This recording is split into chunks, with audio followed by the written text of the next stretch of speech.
Good morning from Starbase, Texas. You're looking at a live view of SpaceX's Starship and Super Heavy vehicle standing 400 feet tall on the orbital launch site area here at Starbase in Texas, as SpaceX is now confirmed they are go to start propellant loading on board the vehicle. That propellant loading, assuming the launch remains on schedule for the target time of 8:28 a.m. Central or 9:28 a.m. Eastern, should get underway in about a few minutes' time at 1 hour 35 minutes remaining in the countdown. We'll begin by loading of liquid oxygen and methane into the first stage, the Super Heavy booster. That's the segment of the rocket that will power the Starship off the ground into the upper atmosphere in the first 3 minutes of the flight if everything goes according to plan. And that'll be followed by loading of methane and liquid oxygen on the ship, the Starship, the upper stage, beginning a little later in the countdown.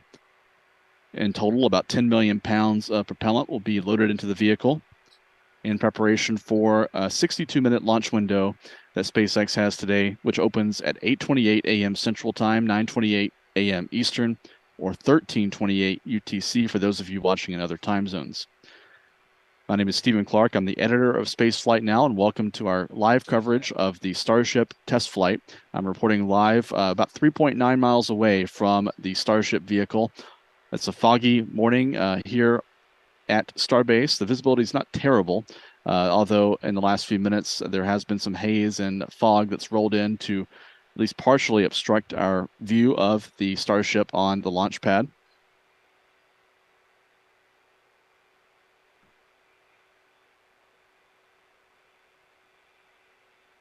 We're now approaching the 1 hour 40-minute mark in the countdown. So in about 1 minute is when propellant loading is due to begin on the Super Heavy booster if everything remains on track for the 8:28 a.m. Central Time launch time.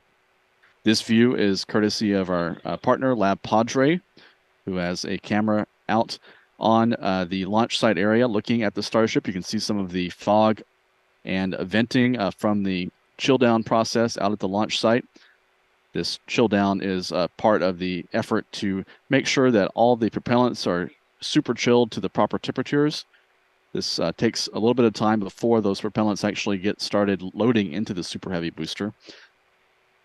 This is the second launch attempt for the Starship following a scrub on Monday due to a frozen valve at the bottom of the Super Heavy booster. We saw workers in the last couple of days get access to that area with work platforms to perform some troubleshooting. They cleared off that scaffolding yesterday evening, and then at midnight, we saw the roadblocks go up on Highway 4. That's the road that leads from Brownsville, Texas, over to Starbase. And now the roadblocks are up, and the launch site area is cleared of all personnel, including all SpaceX personnel. Everyone has fallen back a few miles from the pad. The control center where SpaceX engineers are monitoring the countdown is located to the west of the pad by a few miles as well, outside the so-called blast danger area. This rocket is 394 feet tall, 120 meters in height. It'll be the largest rocket to ever fly when it lifts off. 33 methane-fueled engines on the first stage will generate more than 16 million pounds of thrust at full throttle.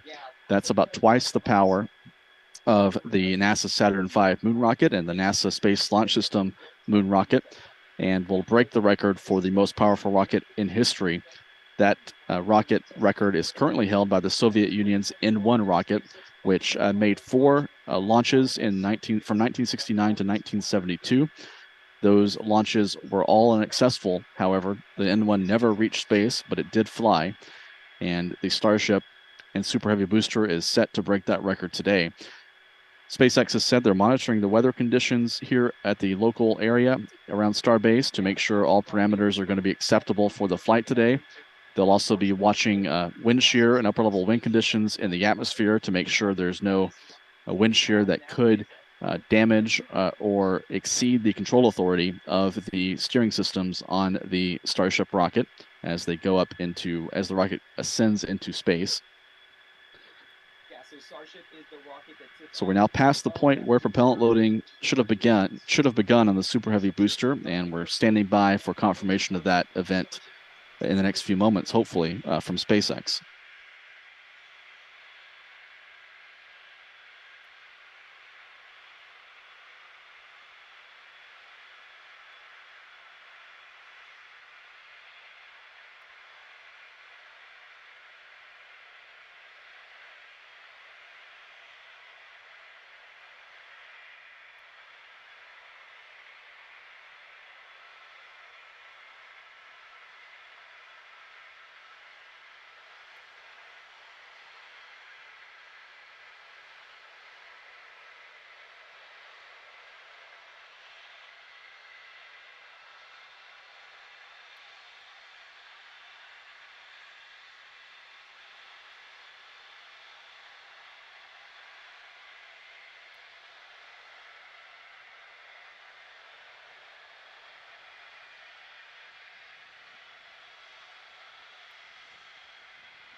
And as you can see, the foggy conditions are currently worsening out of the launch site. The fog itself is not a constraint for launch. We've seen SpaceX launch rockets in fog before.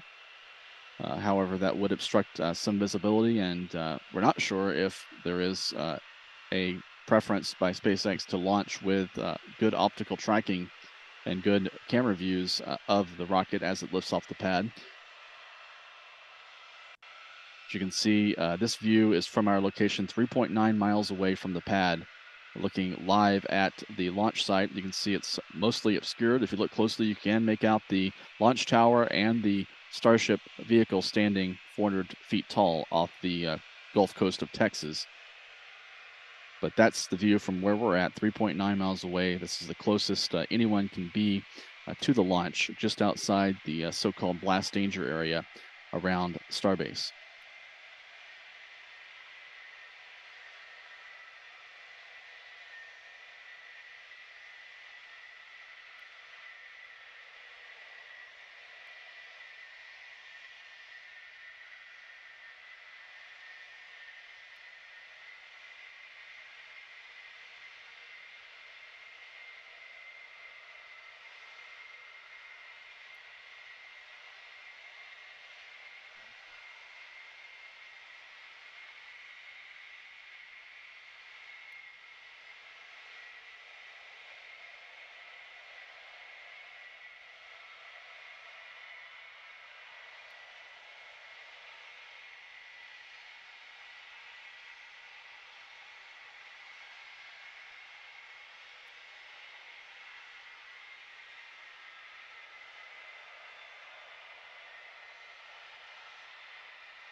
SpaceX has just confirmed that fueling of the Super Heavy booster is underway. So this begins the process of loading about 10 million pounds of cryogenic methane and liquid oxygen into the two-stage Starship launch vehicle here at Starbase, Texas. Everything right now looking good. We're not hearing of any issues in the countdown. And the countdown continues to be tracking toward a target liftoff time of 8:28 a.m. Central Time, 9:28 a.m. Eastern Time, 13:28 UTC. If you're just joining us, my name is Stephen Clark. I'm the editor of spaceflightnow.com. I may be joined later in our coverage by Stephen Young, our colleague down at Kennedy Space Center, to also provide some commentary and perspective. We also want to thank Lab Padre for his agreement to provide us video views from a couple of his cameras around Starbase. He has excellent video coverage of the Starbase activities, and you can go to his YouTube channel as well if you're interested at Lab Padre.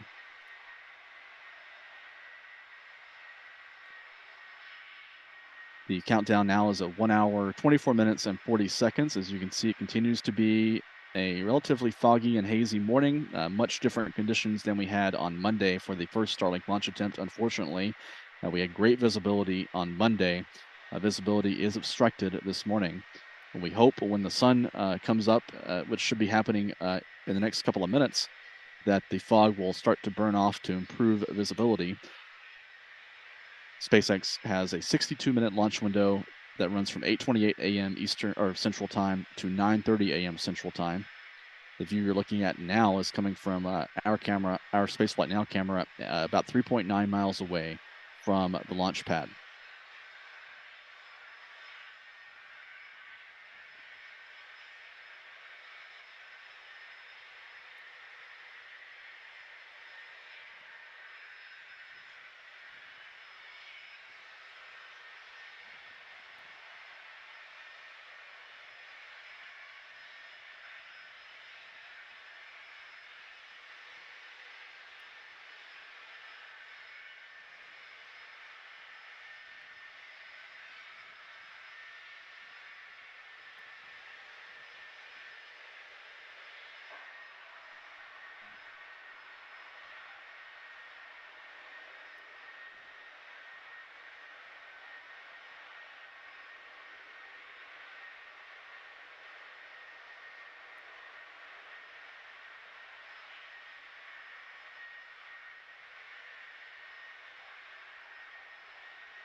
Ship fuel load has started.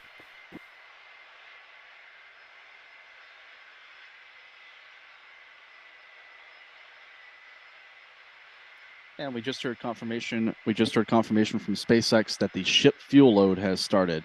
So methane is now being loaded into the Starship upper stage.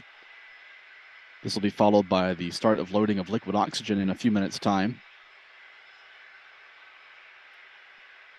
The propellant tanks on both the Super Heavy and the Starship vehicles contain liquid oxygen and methane. On each stage, the methane tank is above the liquid oxygen tank.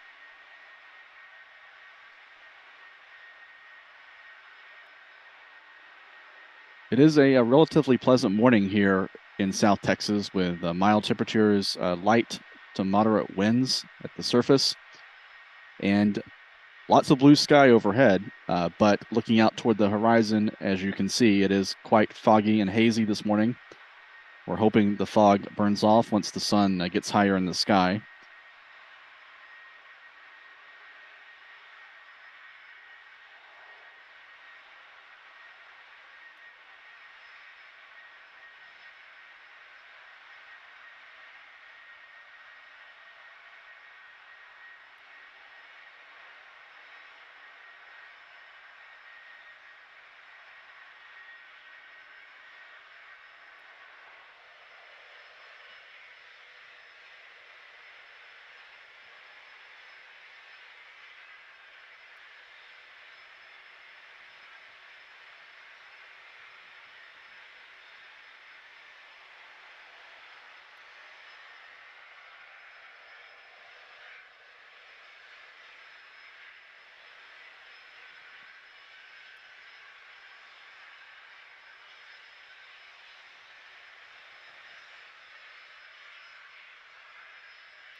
Ship lock flow has started.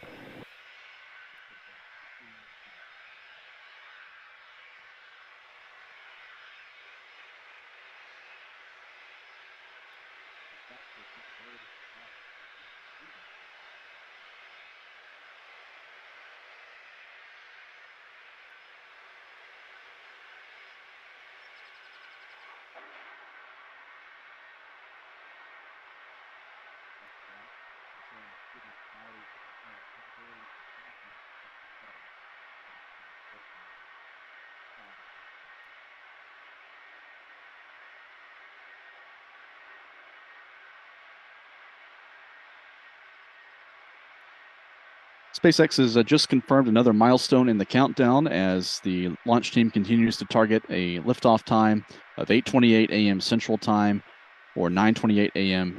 Eastern. That's 13:28 UTC for those of you in other time zones around the world. This latest milestone is the confirmation of the start of liquid oxygen loading on the Starship. That's the upper stage of this giant, nearly 40-story tall rocket that we're here to see lift off from Texas this morning. The visibility of the pad remains an issue. It may have improved slightly in the last couple of minutes. May just be a consequence of getting brighter with the sunrise here in Texas. However, there is a little bit more cloud cover overhead than there was a few minutes ago. SpaceX, of course, is monitoring these weather conditions in addition to the health of the launch vehicle, as well as the health of all the ground systems out at the launch site.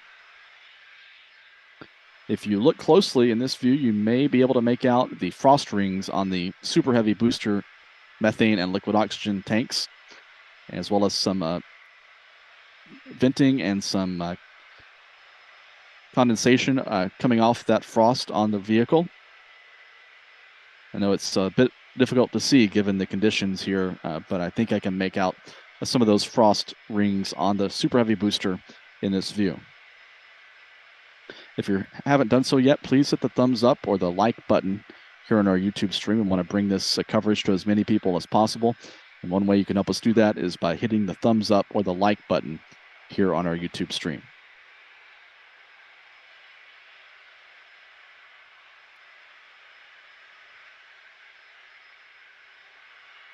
Here's a view from Lab Padre's rover cam, just a few hundred feet from the launch pad. But even at this vantage point close up to the rocket, you can see the fog and the vapors in the atmosphere from the chill down and the propellant loading operation all in combination are causing some visibility issues this morning. And you just saw the top of Starship briefly emerge from that fog. It's now obscured again in this rover view from Lab Padre. You also get a sense here of the cloud cover overhead. It's now what I would call broken cloud conditions over the launch site with just a few gaps as these low clouds are streaming over the launch site from the south and southeast.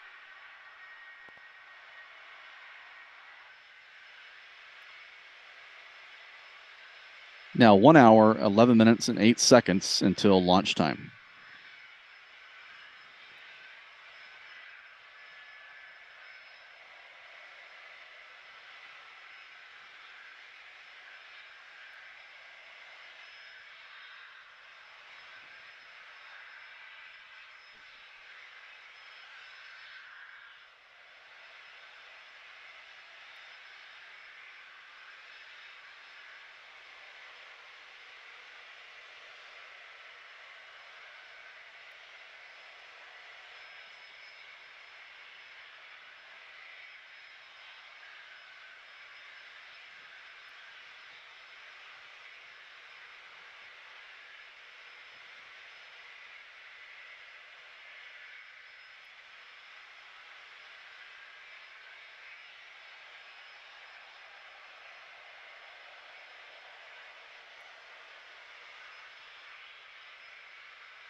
If we have to do this again, I'm going to find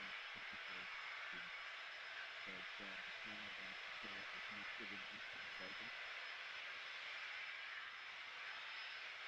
I think it'll be fine. I have 110 minutes of battery. It's close to the end of the window. And I'll close the photo application once we manage to the season. But I brought it fully charged. I didn't have to come down the power on Monday because I'm not seeing it.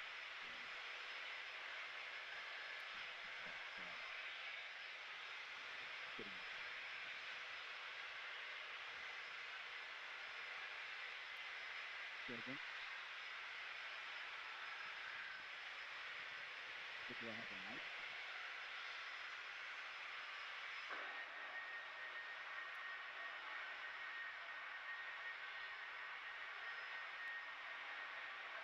Concept and unity, 1, 2, 3, 4, 5, 4, 3, 2, 1.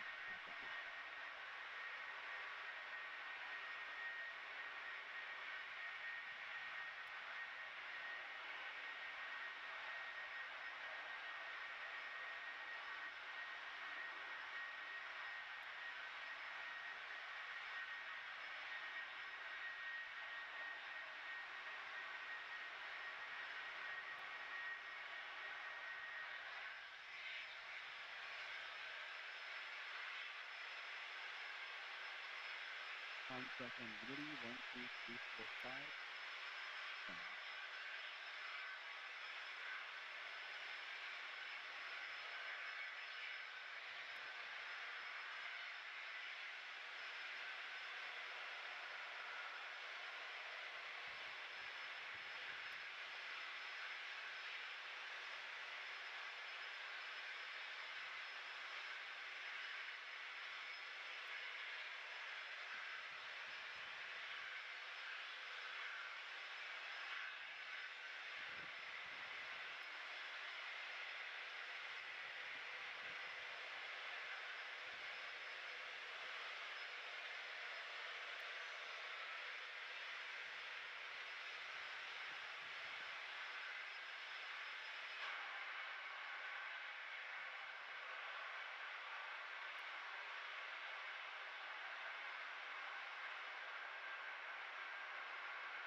The countdown for the Starship flight test is now at T-minus 1 hour and counting. Propellant loading continues on the Super Heavy and the Starship launch vehicle here at Starbase, Texas. As you can see, the visibility is still a bit hazy here. The visibility has improved as the sun has come up, but it's still not as nice and clear and crisp as it was for the first launch attempt on Monday. If you're just joining us, I'm Stephen Clark, editor of spaceflightnow.com. I'll be joined later by Stephen Young, who's monitoring and covering this launch from our home base down at Kennedy Space Center in Florida. We're awaiting the liftoff of the largest rocket ever built, 394 feet tall or 120 meters in height, with a diameter of about 30 feet or 9 meters. That's wider than the diameter of a Boeing 767 jet. The entire rocket will weigh about 11 million pounds at launch. 10 million pounds of that will be the propellant that is being loaded on board. About 1 million pounds of that will be the structural mass of the stainless steel rocket and its engines and various other systems on board. The goal today is to gather data on the performance of the ground systems as well as the Starship launch vehicle. If everything goes perfectly, the vehicle will actually travel into space for the first time and complete nearly one orbit of the Earth. It'll reach a velocity just shy of that which is needed to enter orbit at nearly 17,000 miles per hour. And at that velocity, it will coast most of the way around the world before re-entering the atmosphere over the Pacific Ocean and impacting near Hawaii. That's the fate of the Starship upper stage if everything goes according to plan. The Super Heavy booster, meanwhile, will actually be performing, attempting a controlled descent with its engines. It'll relight its Raptor engines for a boost back burn and then a landing burn to actually attempt a controlled soft water landing in the Gulf of Mexico about 20 miles off the coast of Starbase. Eventually, SpaceX wants to have a fully reusable rocket. Both stages are designed to be recoverable and reusable. But on this flight, there will be no recovery attempts, at least on land, and no reuse attempted as well for these vehicles. That will come later.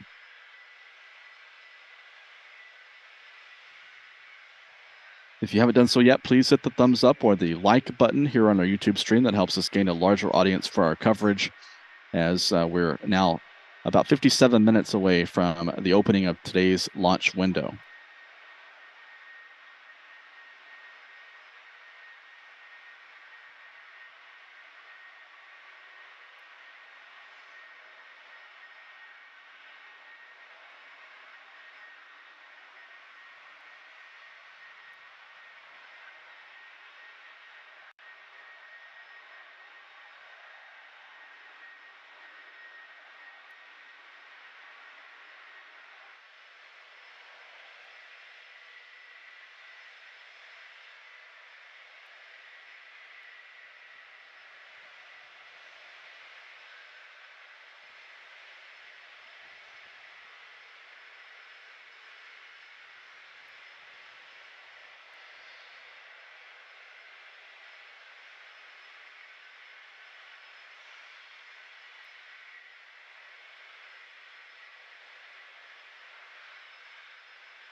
SpaceX's Starship countdown is continuing here at Starbase, Texas. Less than 55 minutes remaining until the opening of the 62-minute launch window. That is scheduled for 8:28 a.m. Central, 9:28 a.m. Eastern, 13:28 UTC today.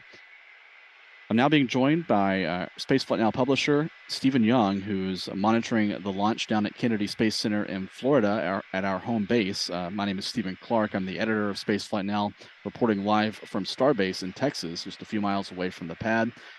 Stephen, how's everything going this morning? Good morning from Kennedy Space Center, from the press site in the shade of the VAB, looking out at the other Starship tower, which is not as active this morning as the one at Starbase.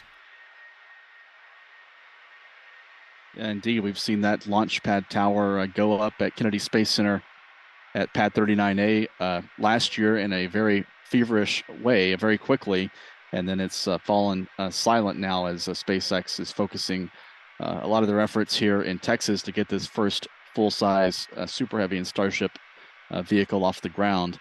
And want to thank you for joining us, Stephen. You're going to be, I think, providing some of the updates in the final countdown as I'm operating our camera here at Starbase. So any other thoughts this morning? Well, yesterday it struck me that you were actually there right at the very beginning of this project, back in 2014, I think, when they broke ground on this site. How have things changed in that time? In a very significant way. I remember driving out here in September 2014. It was all brushland, wetlands, just a few scattered ranch houses on the road out from Brownsville to Boca Chica Beach. And now I'm scanning the horizon from the Lab Padre Raptor Roost, 3.9 miles away from the largest rocket ever built. So in 9 years, there's been quite a transformation. And it's noteworthy also that a lot of this construction and buildup of the infrastructure here at Starbase has only occurred in the last 3 or 4 years. For several years, SpaceX was just doing some minor dirt work and preparing for what they initially planned to be Falcon 9 launches from here at Starbase. It wasn't even called Starbase then, but it was transformed to be the home base for research and development for the Starship. And we're seeing that culminate in potentially a very big way today if all the technical parameters and the weather conditions allow a launch. Certainly reached a very exciting point in the development of this launch site, that's for sure. Yeah, that's putting it exactly right. It's an exciting day. We're seeing lots of crowds of news media, interested local residents, lots of tourists and space enthusiasts and SpaceX fans have made their way here to South Texas to watch this launch. We're about 3.9 miles away. Visibility is improving. It's still kind of cloudy overhead, but we hope to see a launch at 8:28 a.m. Central Time. I'm going to hand over to you for a few minutes while I do some other work here to prepare for the launch, but I'll be back on our stream in a few minutes. Thank you, Stephen.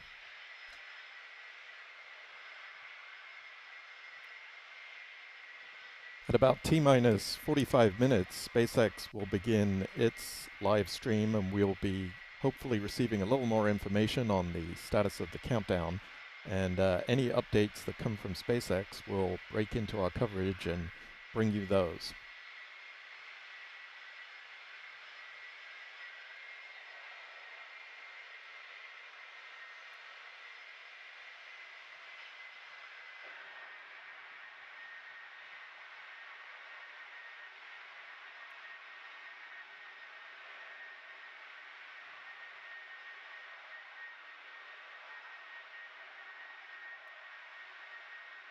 We're now 50 minutes away from the opening of today's window for the test flight of the Starship and the Super Heavy booster.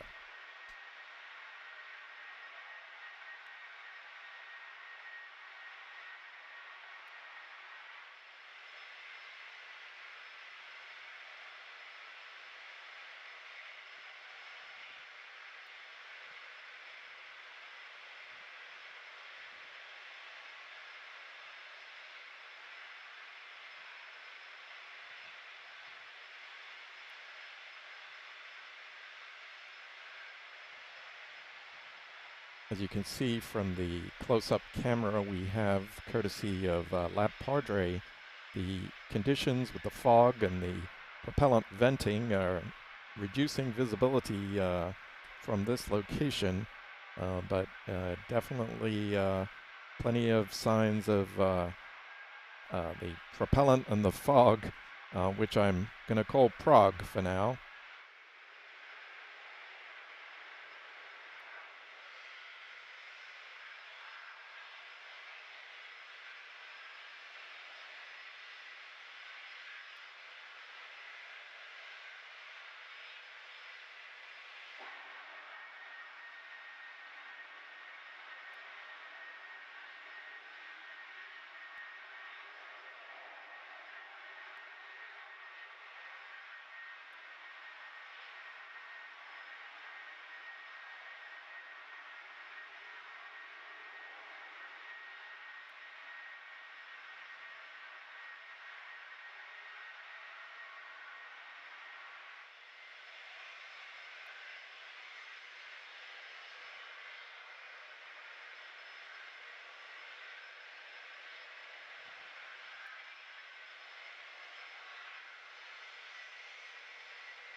We do currently have SpaceX's mission audio fed into this stream, but unfortunately we're not hearing very many updates. We do know that propellant load is underway on the Super Heavy and the Starship. We are still awaiting the start of SpaceX's webcast, and we hope to get more details of the progress so far this morning with the countdown.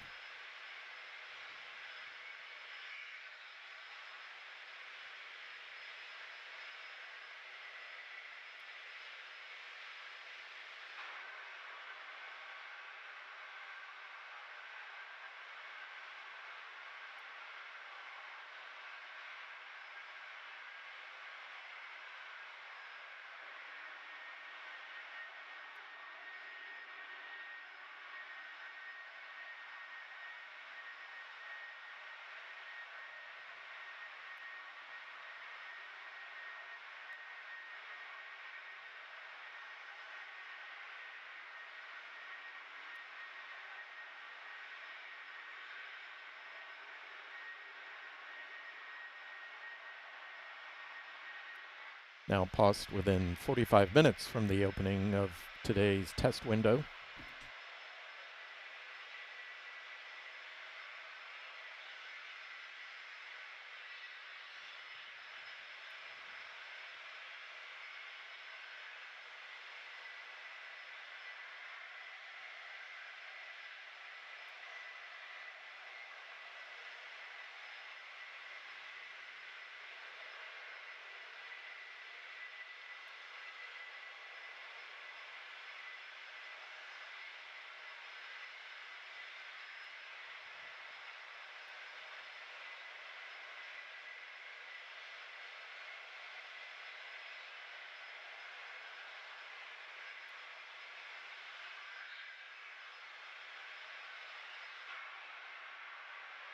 As you can see, the sun is rising at the Starbase launch site, and hopefully this will burn off some of the fog that's been obscuring our views.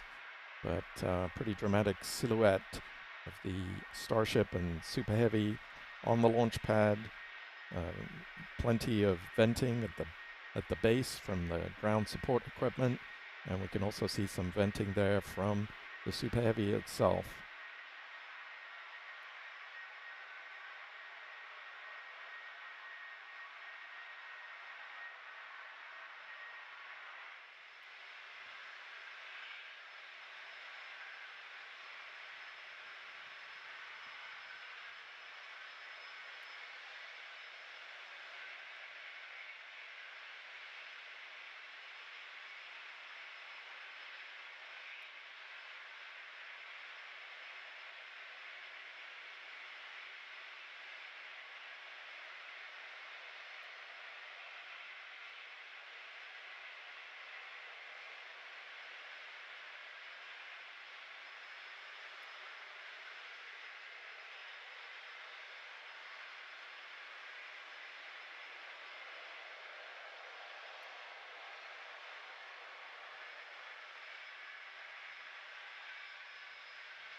We would have expected SpaceX's Webcast to have started about 5 minutes ago. That's not happened, so perhaps today's launch time will be shifting a little. We're still awaiting any updates from SpaceX.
We've just seen a tweet from Elon Musk to say that the Starship is on track to launch in 37 minutes. So given that tweet's a minute or so old, then it looks like the countdown is indeed on track.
We're now getting some live views from SpaceX, this from a drone approaching the launch site from the ocean.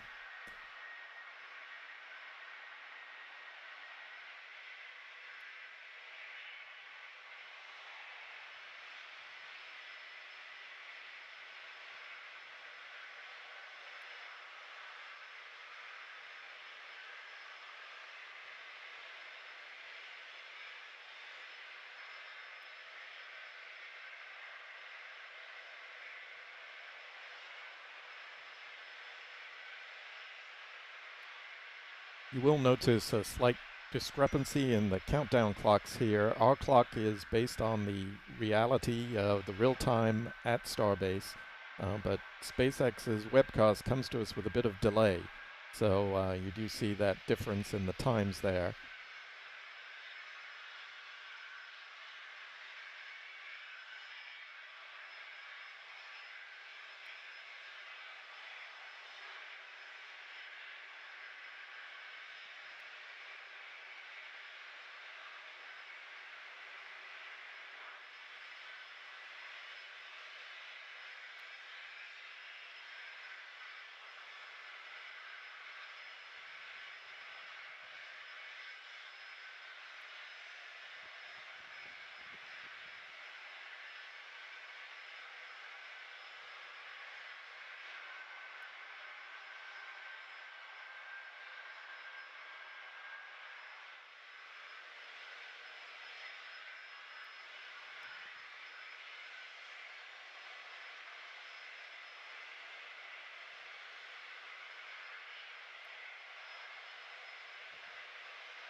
T-minus 30 minutes and counting.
Ship locks header tank is loading.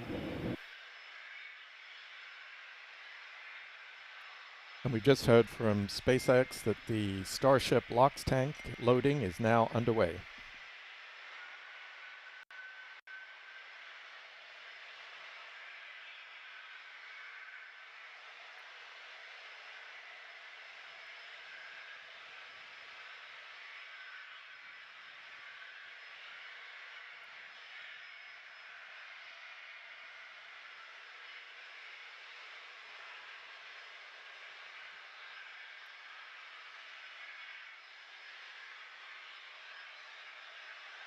And we're now able to bring Stephen Clark back into our commentary. Stephen, how are things going down at Starbase? Things are looking much better. The visibility is improving here, and the clouds that were hanging over Starbase when I passed off to you a few minutes ago have cleared largely, and just a few high-level clouds are now over the launch base here in Texas. The sun is rising off in the east to the right from the rocket in this view that we're seeing from the Lab Padre Raptor Roost, which is where our camera is located. And everything's looking good visually. I think we just heard some calls from SpaceX that the Starship oxygen and fuel header tanks are now being loaded. So these header tanks are located above the main tanks for methane and liquid oxygen, and would be used on future Starship missions to feed the Raptor engines for landing maneuvers. But the Starship on this flight will not be performing any landing maneuvers, but SpaceX is filling those header tanks, these smaller tanks in the Starship, with methane and liquid oxygen, just as they would on a regular flight if they were going to attempt a landing. The header tanks are used to feed fuel and oxidizer into the Raptor engines for a rapid ignition sequence that's needed to perform the precision landing that SpaceX is designing these vehicles to do on future missions where they're going to demonstrate recovery and reuse. So right now, 24 minutes to go now until launch, and we're not aware of any issues in the countdown.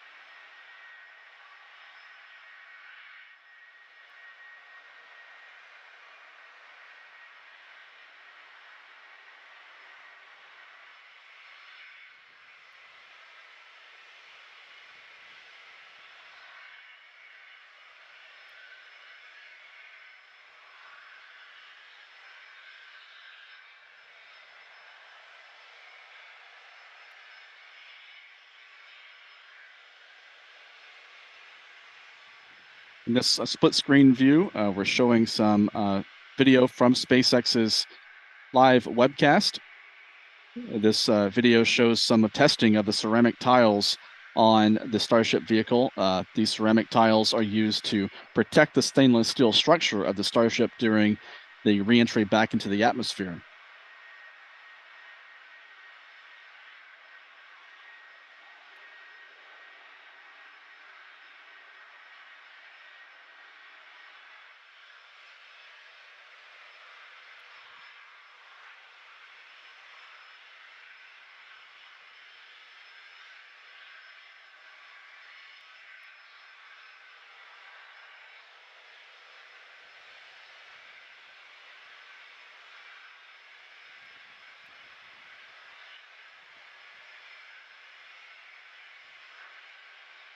Seeing some really great views from a SpaceX drone now over Starbase, showing the vehicle as it's nearing the end of the propellant loading operation for this test flight.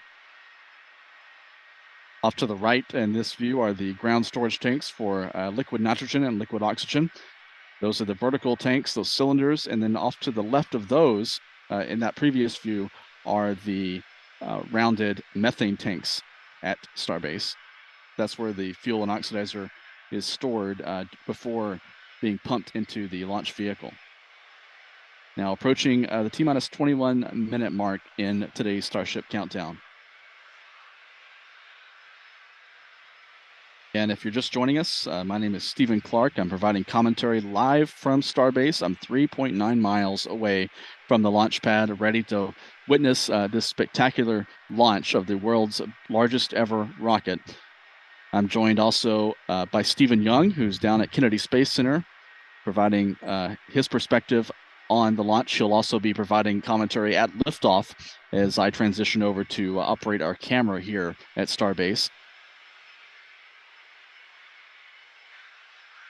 You can see the frost lines now rising on the Super Heavy booster as propellant loading is nearing Principal completion. Integration Engineer here at SpaceX. We're currently loading propellant from the ground system into both the first and second stages. Now, both vehicles use the same two propellants. That commonality helps build the reliability. And the fuel today is liquid methane. And that's at a temperature of just over 100 kelvins. That's about minus 272 degrees below zero on the Fahrenheit scale. Now, liquid methane is a different fuel from Falcon 9. That booster uses RP1 kerosene. However, our oxidizer is liquid oxygen, and that's the same as Falcon 9. Because there is no oxygen in space to support combustion, we have to bring our own. Now, leading up to where we are right now, we had a go-no-go poll. That was conducted just after T-minus 2 hours. And once the team gave their goes, we started loading propellants onto the booster at T-minus 1 hour and 39 minutes. At T-minus 1 hour and 22 minutes, we began propellant loading of the ship. The second stage you can see on your screen right there. Now, propellant loading of the Starship's second stage main tanks completed at about the T-minus 27 minute mark, at which time we then began loading the 2 header tanks in the nose of the second stage. Now, at T-minus 3 minutes, when the first stage Super Heavy propellant loading completes, that means we'll have all the propellant on the rocket, and the vehicle will be fully loaded with over 10 million pounds of propellant. Now, right now, at T-minus 19 minutes and counting from liftoff, the weather and winds are looking good. We have been watching the ground level winds. They're at 18 miles an hour. As the morning continues, they will increase, but that is below our limits right now. We're also looking at upper altitude winds. We're waiting for one more balloon, but we believe that we're going to be go. On the launch vehicle itself, the teams, the good news, they're not working any issues right now. But if for some reason we do not make our test flight today, if we have to hold, we have a backup launch window. However, we're not sure when it would be. It could be 24 or 48 hours after today. It'll depend on how far we get into the countdown. But right now, heading for a T0 at 8:28 Central, 13:28 Universal Time. Kate, everything is looking good.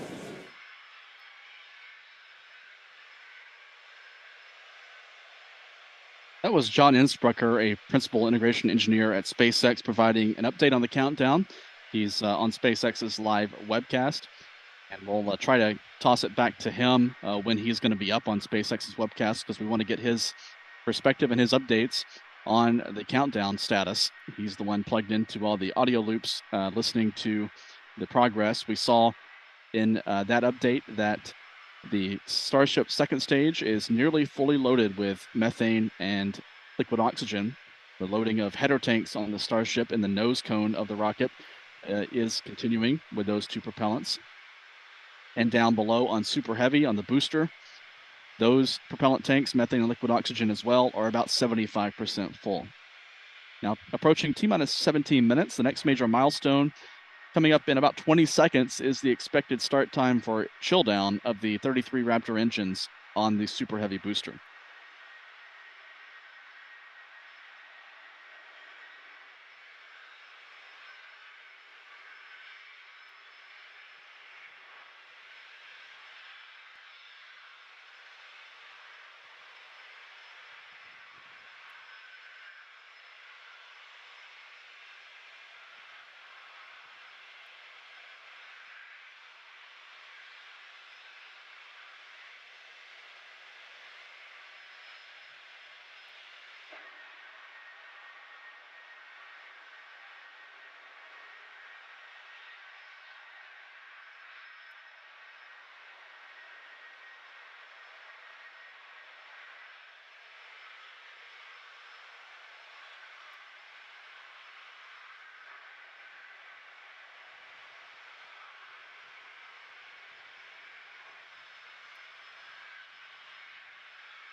We're at T-minus 15 minutes and counting. I'd like to bring in Stephen Clark and ask him about the status of the countdown. We appear to be ticking down. No pressurization problems as we had on Monday. SpaceX conducted a static fire of the Super Heavy booster, but only ignited 31 of the 33 engines. So Stephen, how significant is it that all 33 engines have not fired together yet? And what do you think the possibilities are today? Are they all going to ignite? That's a very good point, Stephen. And we saw back in February the 31 engine static fire of the Super Heavy booster of this same vehicle, and 2 of the engines were not ignited. One of those, according to SpaceX, was selected not to ignite due to an issue, and then one of those apparently had an issue during the startup sequence. So 2 of the 33 engines did not ignite on that test firing, and also, it's important to note that static fire test in February only fired the 31 engines at half thrust. So the orbital launch mount and all the infrastructure that SpaceX has built up here at Starbase at the launch site out on the Gulf Coast has never been subjected to the full fury of 16 million pounds of thrust from 33 engines. And that engine startup sequence is scheduled to begin at T-minus 8 seconds. So computers that are controlling the countdown will monitor all 33 engines to make sure they all ignite as expected, and they all reach a certain throttle setting before T0, before the countdown clock hits 0, and then at that point, a hold down restraints will release to allow the Super Heavy and Starship to begin climbing off the pad. So that 8 seconds is going to be very critical because SpaceX has never ignited all 33 engines at once at full power.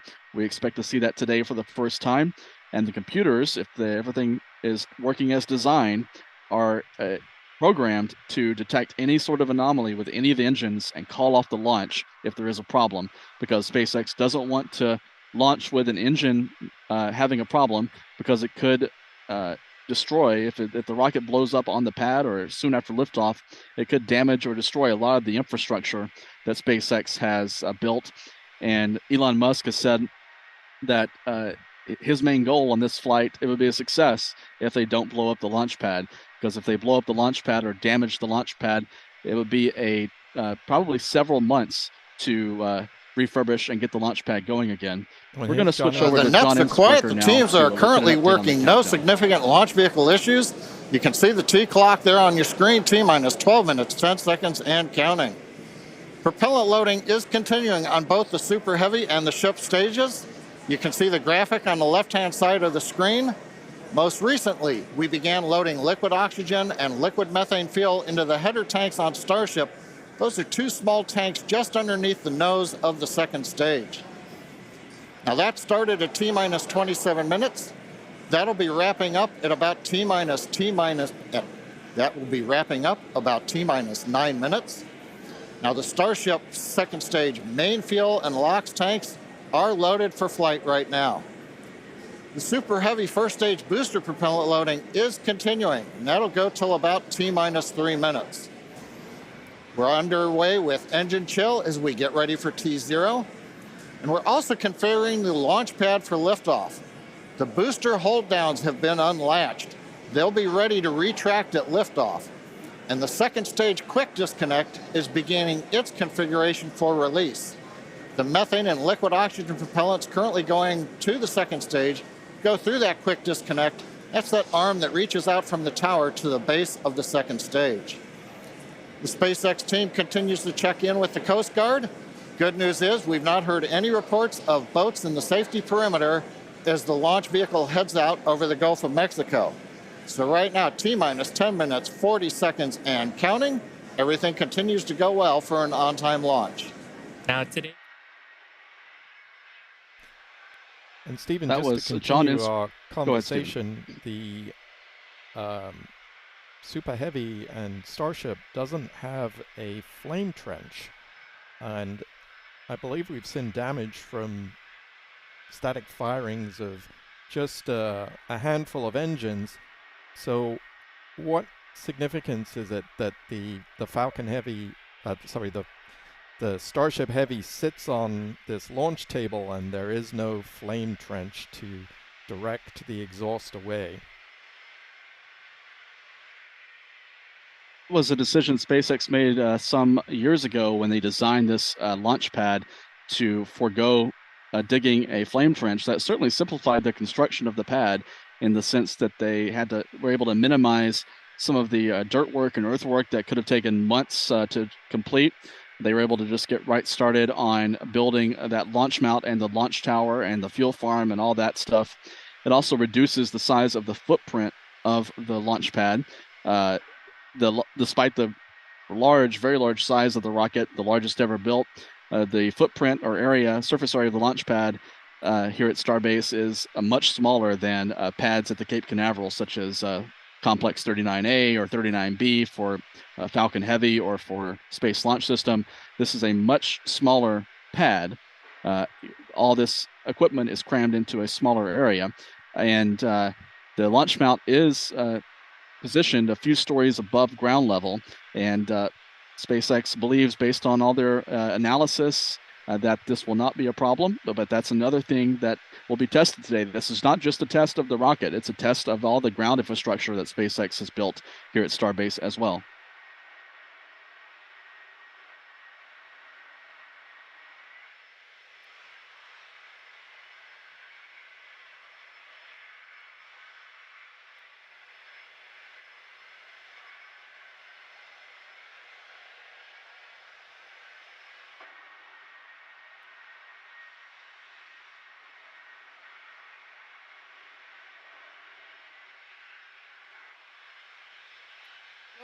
T-minus just over 8 minutes to the first test flight of Starship. Currently, we are pressurizing second stage. We are also closing out liquid oxygen and fuel header loads on the second stage. We're also getting ready for propellant load tank pressurization on the first stage. In fact, we are just now closing out header tank load on the second stage. Now, with the header tanks loaded and closed out, that means we're down to just the first stage to finish loading. That'll finish about T-minus 3 minutes. And at that point, when both stages are loaded, we will have the 10 million pounds of liquid propellant on board. Now, in the next few minutes, the guidance system will begin its final alignment for flight during a quiet period when the rocket's not doing anything. The automated flight termination system will be armed, and a final TVC checkout will be performed. Those are the engine wiggles, and hopefully we'll be able to see that with the cameras underneath the vehicle and maybe even the second stage engines. And there's a view looking underneath the Super Heavy first stage with the 33 Raptor engines. Now, a reminder as we continue counting down, if we do need to hold, the point where we hold the clock would be at T-minus 40 seconds. We can pause there. Typically in the past, if we need a little bit more time to finish final checkouts or do some pressurization of the onboard storage tanks, that's where we would hold. But currently, we're not hearing a need to hold, so at 6 minutes, 27 seconds, everything looks good. And of course, Kate Shiva, as we get close, we're going to get into the engine ignition sequence of 33 Raptors, and that's going to be something new for everybody. I cannot wait for that moment. So.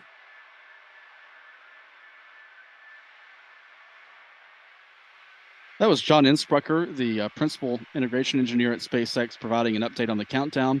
We're now inside of 6 minutes until liftoff. The Starship upper stage, as John Insprucker reported, is now fully loaded with propellant. The Super Heavy booster will be fully loaded at T-minus 3 minutes. In the next couple of minutes in the countdown, also our final guidance system checkouts and the arming of the autonomous flight termination system. This is the destruct mechanism that would be used to automatically destroy the rocket, blow up the rocket if it veers off course and threatens any populated areas during the flight.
We're at T-minus 4 minutes and counting.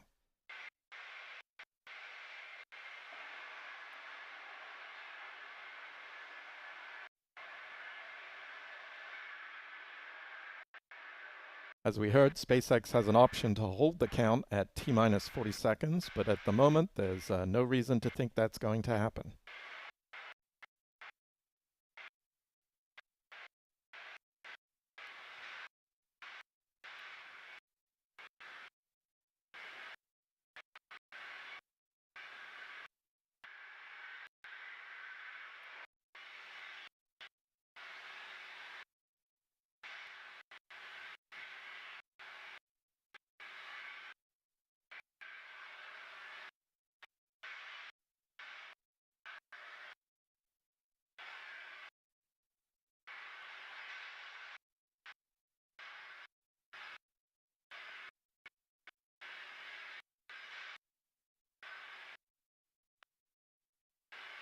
It's nice that the fog is slowly lifting. We get some of the blue skies, hopefully good views.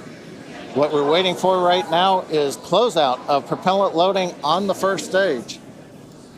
That should be wrapping up here shortly. In fact, it looks like fuel fill and drain valves are coming closed. That means first stage is fully loaded, second stage fully loaded, and at 10 million pounds of propellant on board the Starship launch vehicle. I want to take a quick moment.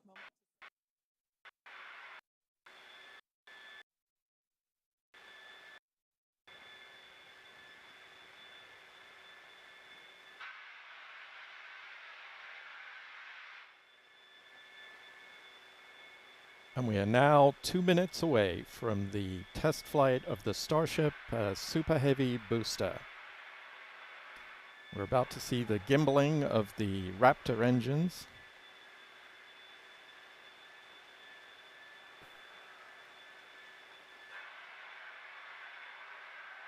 Booster prop load closed out.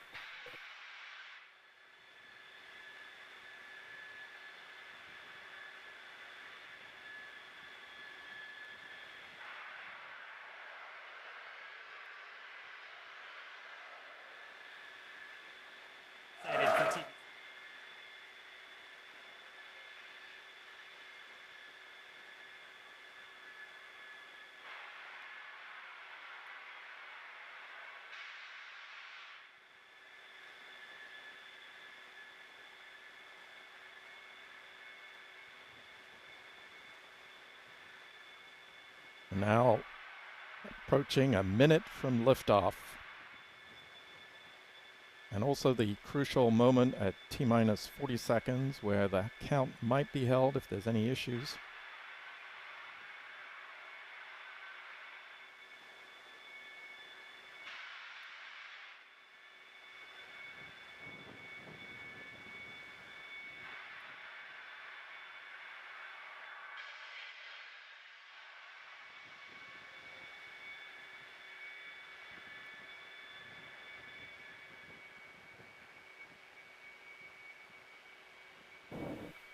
Looks like the countdown has passed the T-minus 40 second point, now 20 seconds away from launch of the Starship vehicle.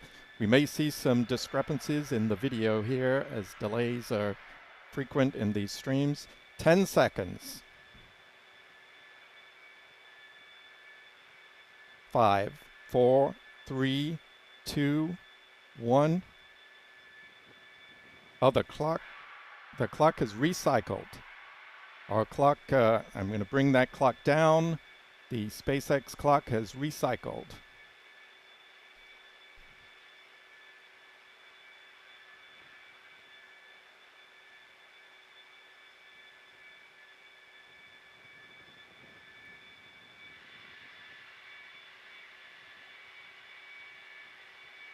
SpaceX is not providing us with a real-time feed of audio, so we're seeing events before we hear what SpaceX is reporting.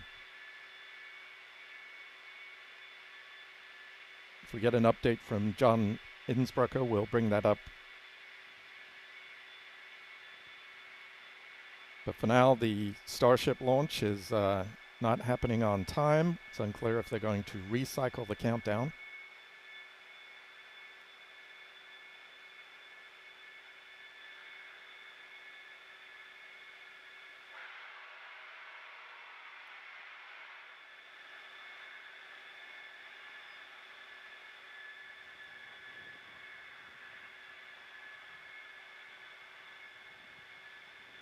Not unusual for there to be a last-minute problem when a vehicle of this complexity is being readied for launch for the first time.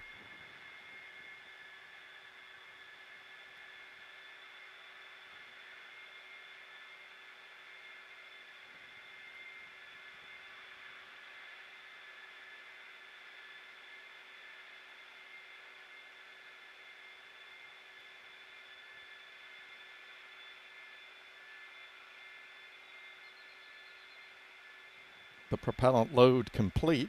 Our close-up camera provided by Lab Padre is showing a pretty nice view of the vehicle, just the venting and the vapors around the vehicle obscuring the view a little there.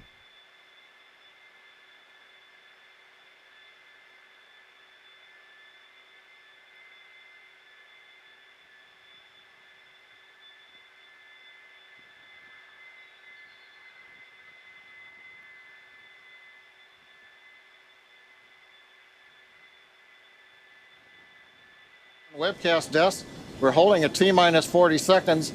What we've heard so far is we have a couple of issues we're working. One is the booster tank pressurization. Final pressurization was just a little bit long. That's not unusual. We've held at T-minus 40 seconds before to pressurize. That appears to have been resolved. At the same time on the second stage, they're working some final purging. We should know very shortly if that is cleared and if we'll continue the countdown. Everyone, especially that person, is excited to keep going.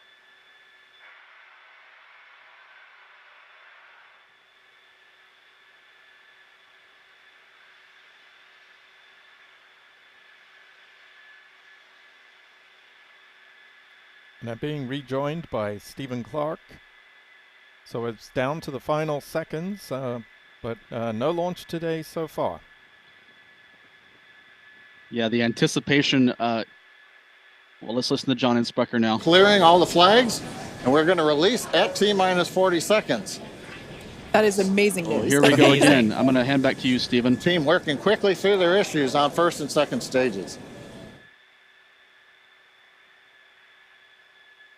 Well, it sounds like we may see a launch not too long now.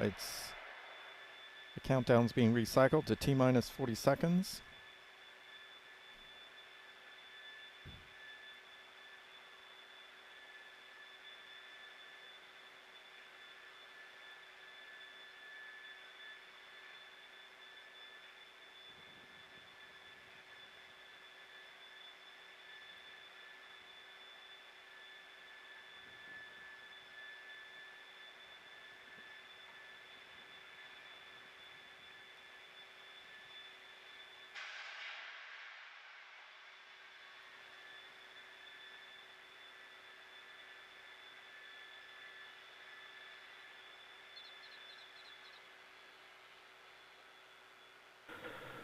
Flight directors, go for flight. Now we have a call from the flight director. Let's go for launch. The countdown is underway.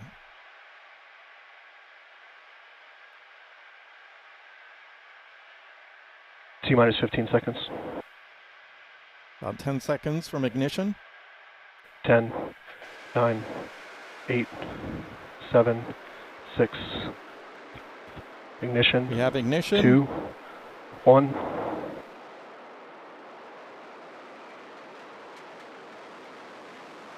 We have liftoff.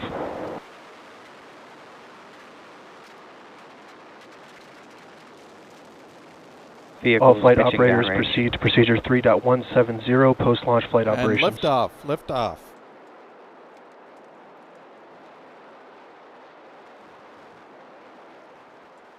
Is not clear. Booster Raptor chamber pressure is nominal.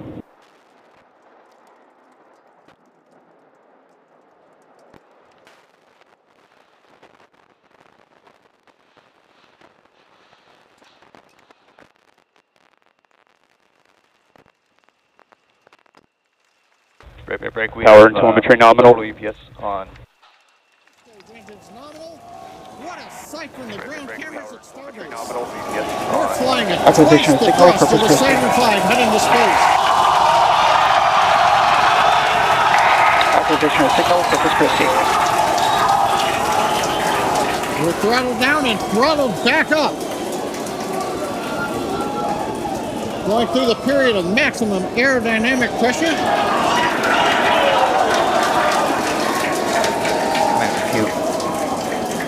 As the velocity increases, the density of the atmosphere is decreasing, Max Q. lessening stress on the vehicle. The call out, max Q now.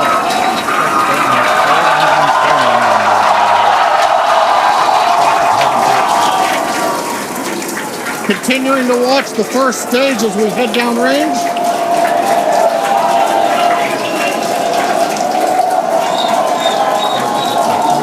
Hundred seconds into flight. Our next major activity is going to be shutdown of the first stage. Houston Tracking Station now acquiring the vehicle. With shutdown, we will get separation of Starship and Super Heavy and ignition of the Starship engines.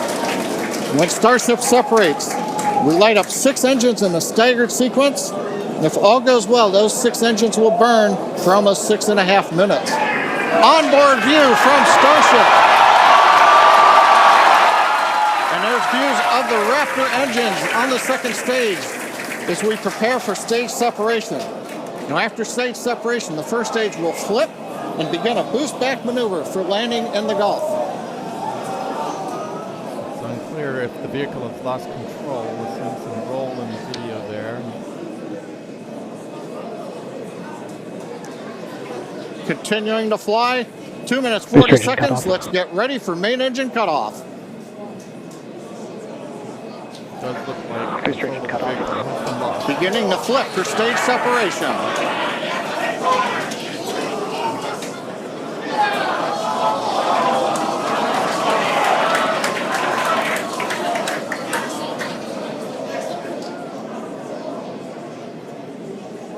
It does appear the vehicle is tumbling.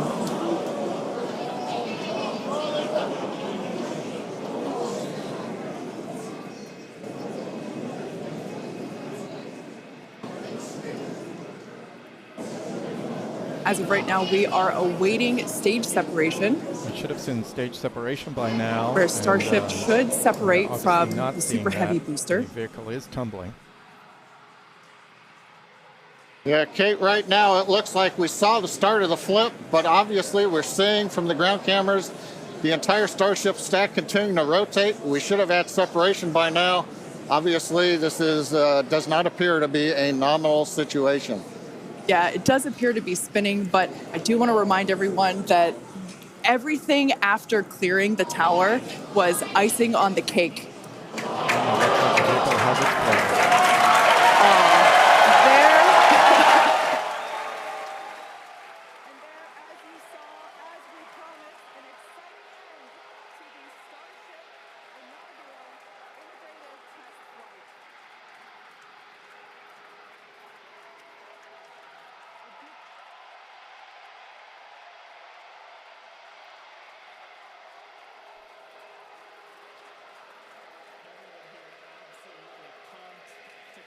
It did appear the vehicle cleared the launch pad, so that was one major achievement that Elon Musk was particularly concerned about, that there shouldn't be any damage to the launch pad. However, the flight has ended without the successful separation of the Starship or ignition of the Starship Raptor engines. And prior to that, it did appear that many of the engines had not ignited. It's difficult to quickly count the number of engines that might not have been firing correctly, but that obviously would have reduced the thrust coming off the launch pad, and it did appear that the vehicle rose from the launch pad quite slowly, perhaps slower than I was expecting. So perhaps there were already engines that were out at that point. And those engines may have ignited at T0 and then shut down subsequently.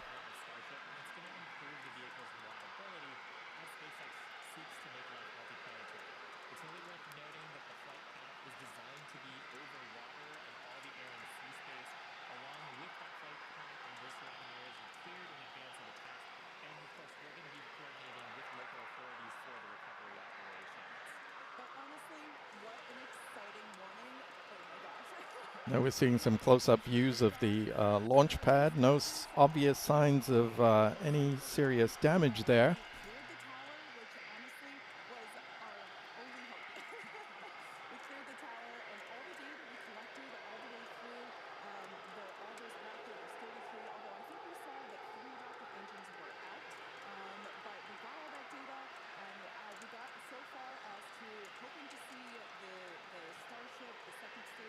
And Stephen has returned from manning the cameras. Stephen, what did you see there? It was obvious the visibility was a little limited. Well, it's not so much what we saw. We did see it launch, but it disappeared into some cloud cover just about 15, 20 seconds or so after liftoff. We're still hearing some noise here at been a few minutes since launch, and we're still hearing some noise from the rocket in the upper atmosphere.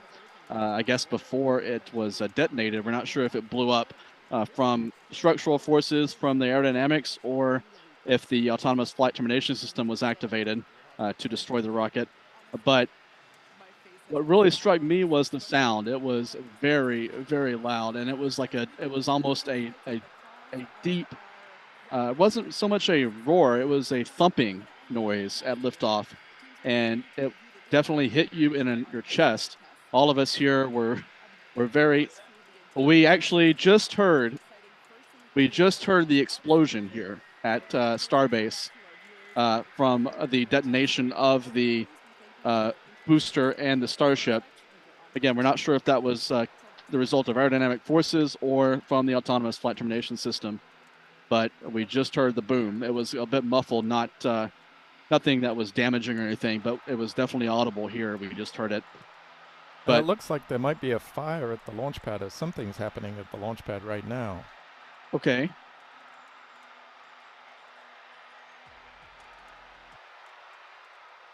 Not entirely unexpected that there might be some damage or fire at the pad.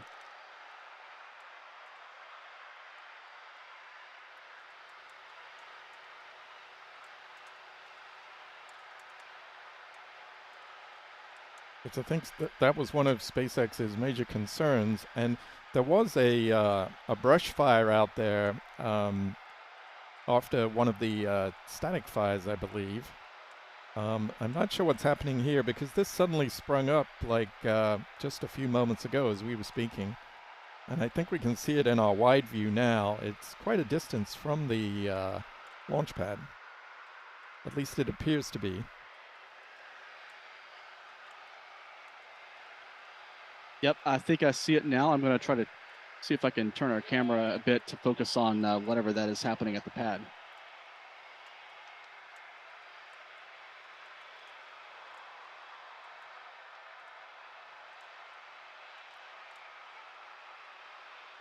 Listen, we do see flames in your video there, Stephen.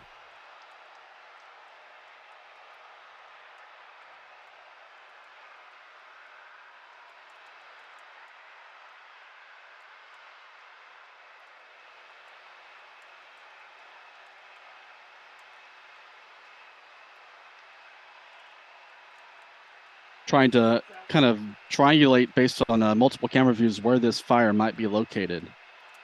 Just give me a moment.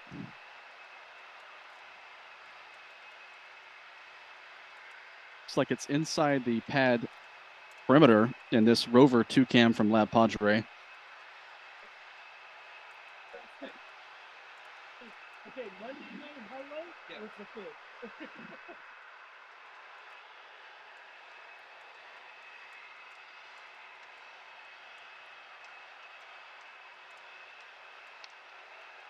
So, Stephen, we could see in the imagery coming in from SpaceX that not all of the Raptor engines on the base of the Super Heavy were firing.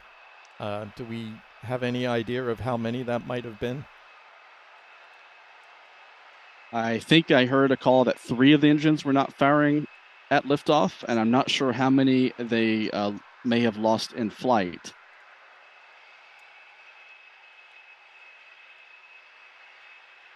It certainly looked like it was more than 5 that were not firing later in flight. Did it look to you like the vehicle came off the pad a little slower than we might have expected? It was a little hard to tell, all the video coming in at different times, and a little stuttering maybe in some of the video. Yeah, it did. It did seem to come off the pad a little slower than I was expecting, and also it came off with a bit of a tilt. That may be part of the a maneuver that's part of the design to make sure there's no contact between the vehicle and the tower structure or the chopsticks or the quick disconnect arm.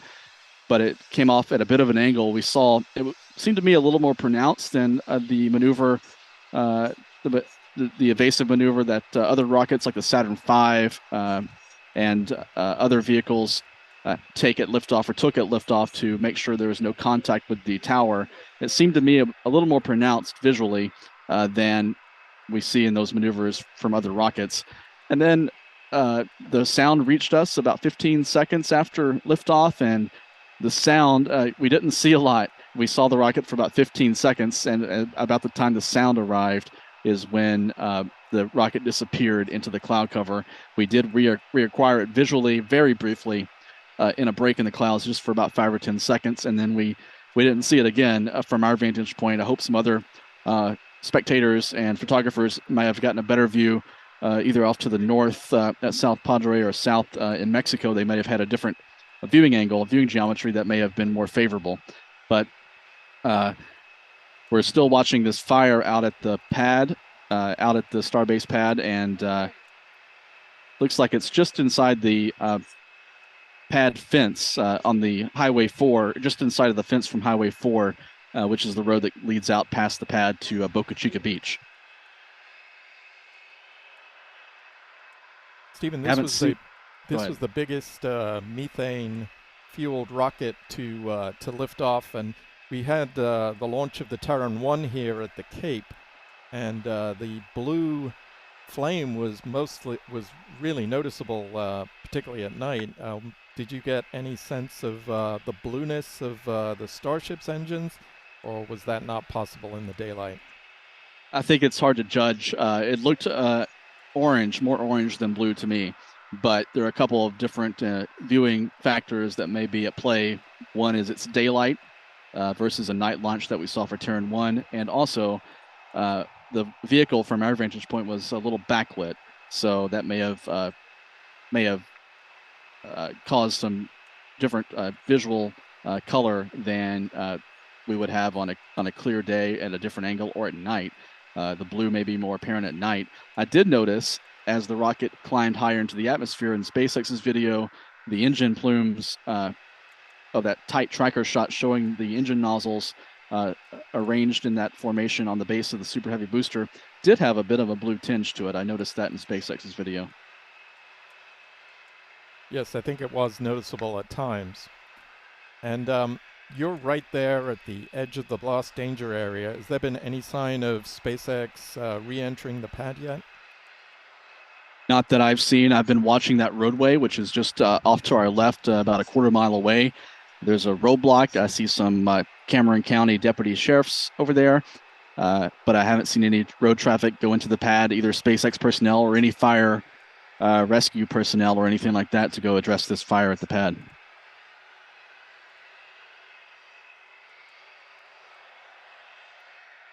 Well, we'll obviously stay on to continue monitoring the events following the launch, and hopefully we will perhaps get a little more information directly from SpaceX or Elon Musk himself. Of course, yeah, let's hope for an update on what may have happened with the launch. We did get a statement from SpaceX on Twitter. As if the flight test was not exciting enough, Starship experienced a rapid, unscheduled disassembly before stage separation, which, of course, confirms what we saw visually in the video. So that's the official statement. Doesn't really add much to what we know, but that's the latest update officially from SpaceX. Yes, and I think it was obvious that the flight was in trouble, perhaps from the moment of launch, and perhaps things progressed during the ascent. Maybe it's hard to know. It certainly seems that maybe at least 3 engines were not burning when the vehicle cleared the tower, and then maybe a couple more engines went out at some point.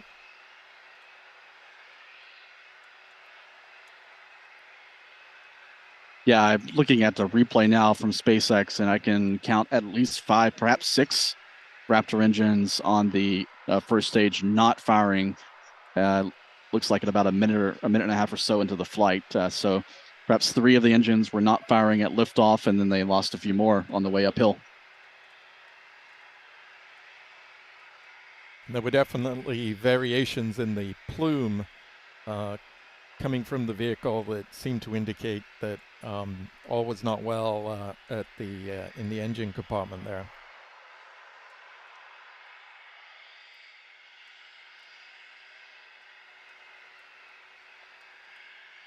So I think it's important to note that this launch today, even with just 30 engines firing at the 33 at liftoff, has set the record for the most powerful rocket ever to fly.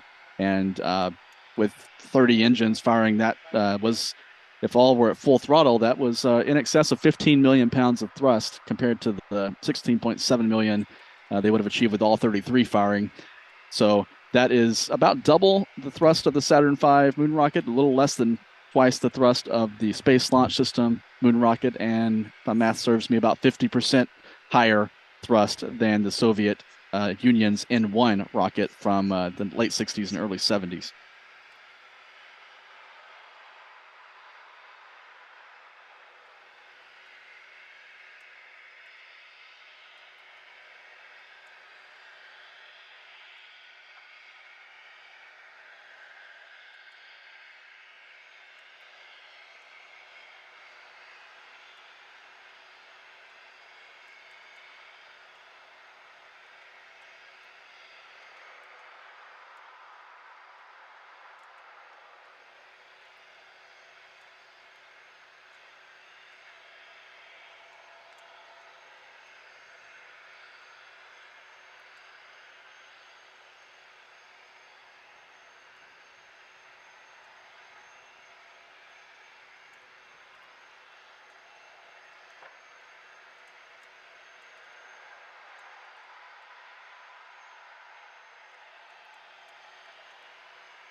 It does appear that the fire that was burning at the launch site is diminishing a little.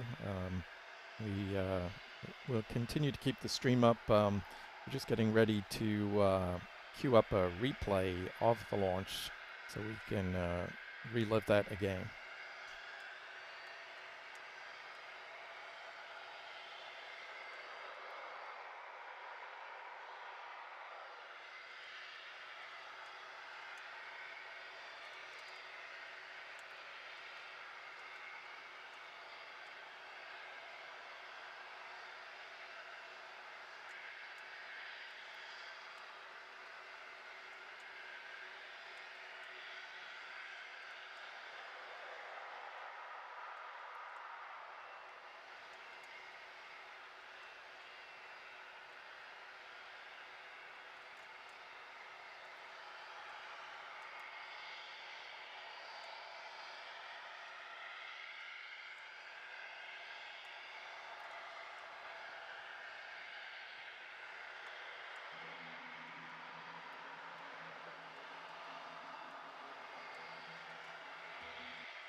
Okay, you can see the clock is recycled. Flight director has called a hold via recycling. For the moment, we'll see where they move the clock back to. They could hold at T-minus 30.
In a few minutes, we'll play a replay of the launch and take a look and see if we can see some of the events that happened during today's flight. The launch was a little delayed by a last-minute problem. It appeared the vehicle lifted off, but 3 engines may be shut down soon after launch. That was followed by more engines, probably 5 more engines that shut down later in flight. So some definite problems during the first stage flight of the Super Heavy booster. But the vehicle did clear the launch pad, and although we have seen a fire at the launch pad, there doesn't appear to be any serious damage to the launch pad infrastructure that is at least visible at the present time.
And Elon Musk has tweeted congratulating the SpaceX team on today's launch.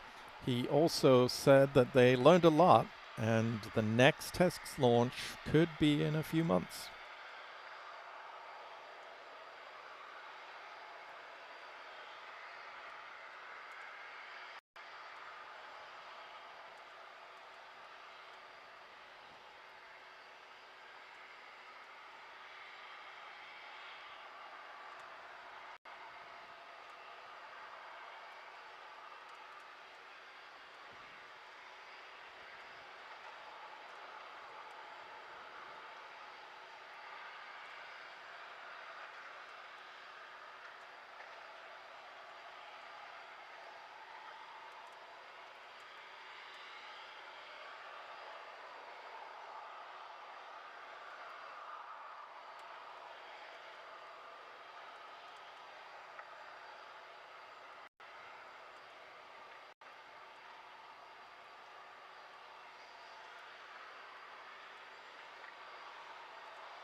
And we're Now looking at a camera provided by partners at Lab Padre, and you can see some of the remote cameras that were set up by the news media and other organizations. Took quite a pounding during today's launch. There's also some signs of some debris that looks like it was blown into this area.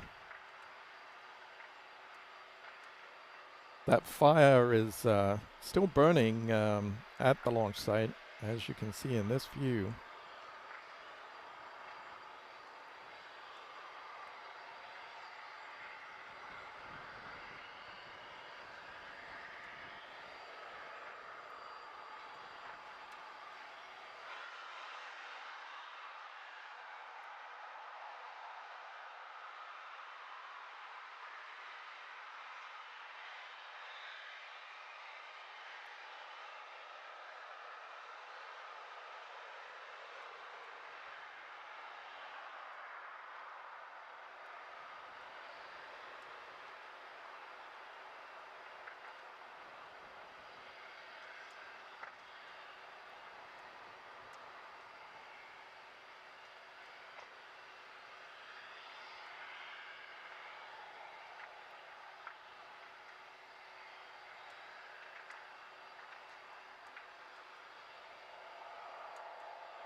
We're going to bring up a launch replay in a few moments. My colleague Stephen Young is getting that ready to show.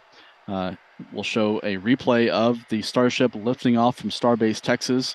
While we wait for that, this is a view from Lab Padre's rover cam showing some of the debris strewn around the launch pad. This is from the area where news media were allowed to set up remote cameras. We can't wait to see some of the pictures the photographers captured. We have Trevor Mallman, photographer, who's going to be sending us some remote camera photos later today. We'll, of course, share those on our website and on social media and in our Mission Status Center. We're going to now listen to a replay, or watch a replay, of the Starship as it lifted off from Texas at 8:33 a.m. Central Time.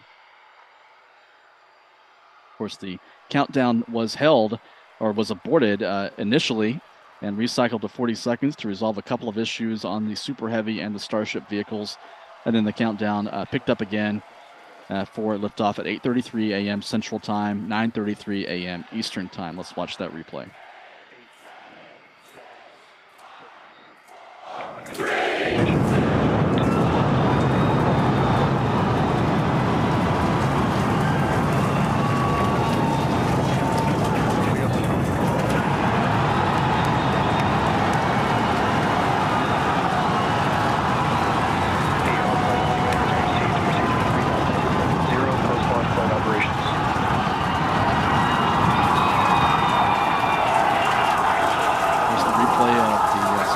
Clearing the Booster chamber pressure is launch tower. You can see it 30 seconds.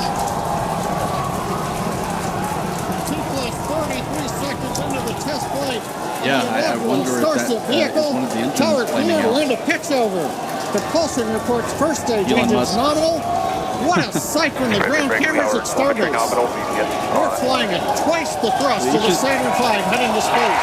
Each of these engines, according to Elon Musk, SpaceX team installed last year to ground these engines to try to minimize. We're throttled down and one engine throttled blows back up, up. it flames out, or fails, it will minimize the risk of damage to adjacent Going engines. through the period of maximum aerodynamic pressure. The next booster that SpaceX plans to fly, this is booster 7. Booster 9 is the next in line. As the velocity increases, the density of the atmosphere is decreasing, lessening stress on the vehicle. The call out, max Q now. One engine goes out, the wind next to it may not go out. In fact, it's interesting to note here in this tight shot of the engines that are not firing. Continuing to watch the first stage as we head down range. So I wonder if this was maybe a consequence potentially of maybe one engine having a problem and then shedding debris, 100 seconds into flight, and causing damage to adjacent engines. Our next major activity is going to be shutdown of the first stage. Houston Tracking Station now acquiring the vehicle. With shutdown, we will get separation of Starship and Super Heavy and ignition of the Starship engines. Until now, actually, amid when Starship separates, we light up 6 engines in a staggered sequence. If all goes well, those 6 engines will burn for almost 6.5 minutes. Onboard view from Starship. And there's views of the Raptor engines on the second stage as we prepare for stage separation. Now, after stage separation, the first stage will flip and begin a boost back maneuver for landing in the Gulf. Yep, indeed. This is occurring at an altitude of about 31, 32 kilometers. You can see the attitude change there in the display as well, showing the flip. Continuing to fly, 2 minutes 40 seconds. Let's get ready for main engine cutoff. Exactly. It looks like it did reach based on the velocity meter there. Beginning the flip for stage separation. About 200 kilometers per hour top speed, and looks like it reached an altitude of at least 37 kilometers.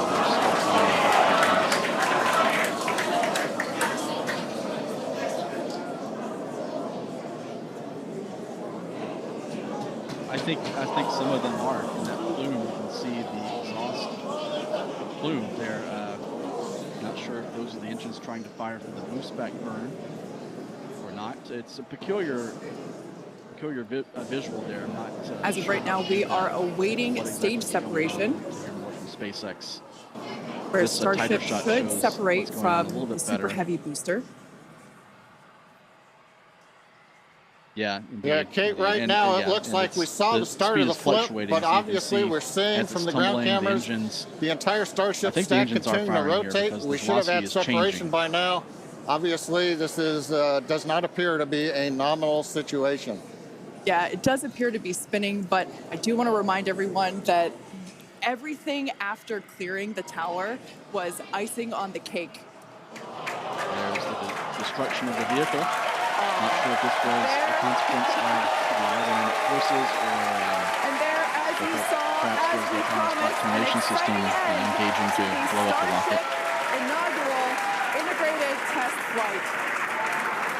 And this vehicle is equipped with a system that basically it really is a self-destruct system. The vehicle itself determines whether it needs to fire the charges. Absolutely pumped to clear the pad and make it this far into the test flight, the first integrated flight of the booster. Exactly, and the autonomous flight safety system is a relatively new technology that is beginning to be more widely introduced in the world of rocketry. Back in older days, rockets would have to be destroyed with a manual uplink command from a flight control or missile flight safety officer. Honestly, is amazing. Essentially a human in the loop system with a person with a hand on the button to destroy the rocket if it veered from its pre-approved corridor. We're seeing more and more rockets, mainly SpaceX at this point, but I believe the Space Force is requiring all rockets beginning in 2025, launching from Cape Canaveral, Kennedy Space Center, and from Vandenberg Space Force Base to all have autonomous flight safety systems in a couple of years. It's certainly, in a way, you can see how it could be more reliable because you're not relying on a signal from a ground antenna to the rocket. You know, with debris around the rocket and with engine plumes that could be disrupted. You can imagine that being interrupted fairly easily. So having all that logic and decision-making on the rocket does make some sense, and certainly makes it easier from a range perspective to support these launches. That's part of what's allowing the Eastern Range at the Cape to support 2 launches on the same day, which wasn't possible until the last couple of years. And I'm just going to bring up the launch footage one more time. Just take a look as the vehicle takes off at the debris that is kicked up from what appears to be the base of the vehicle. It's quite sizable chunks, maybe from part of the launch pad structure or the concrete beneath the launch mount. It'll be interesting to see how quickly the road is reopened to allow non-essential, non-SpaceX personnel to get back out to the pad to take a look at what happened. And I know photographers are chomping at the bit to retrieve their cameras.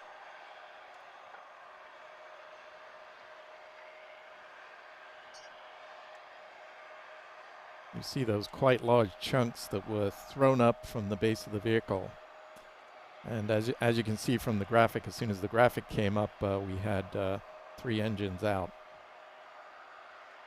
Wow, yeah. I think Lab Padre's Rover 2 camera has zoomed in on the launch mount right now to take a close look at the condition of the launch mount, if we can bring that up in a minute. Still some smoke out there restricting the visibility a little bit, but you can see the primary structure is definitely intact.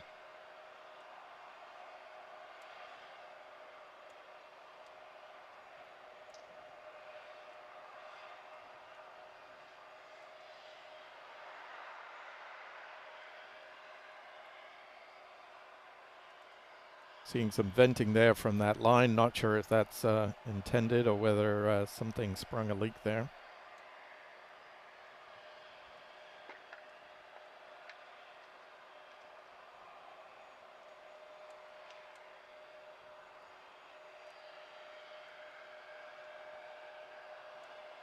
SpaceX had spent quite a considerable amount of time in the last few weeks putting blast shielding all the way around the launch mount. Does look like all of those panels, at least the ones we can see from this side, are intact. Yeah, a wise decision, I would say.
Now seeing a view from Lab Padre's Rover cam. We want to thank Lab Padre for giving us access to this video stream. He's controlling this next to me now. Seeing the debris in the remote camera setup area. These are the remote video and still photo cameras that news media photographers set up just outside the gate to the Starship launch complex. So you can see a lot of debris around the launch site area as we're getting some looks on this remotely operated camera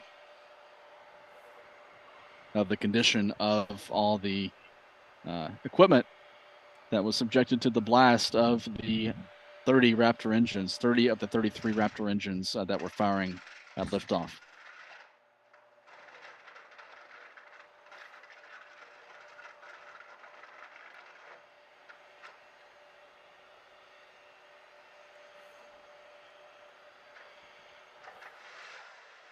And that fire we saw earlier continues to burn.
Appears like one of the vehicles out there might have taken quite a hit during launch today.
We're continuing to bring you live views from Starbase, Texas, where the Starship and Super Heavy booster took off this morning.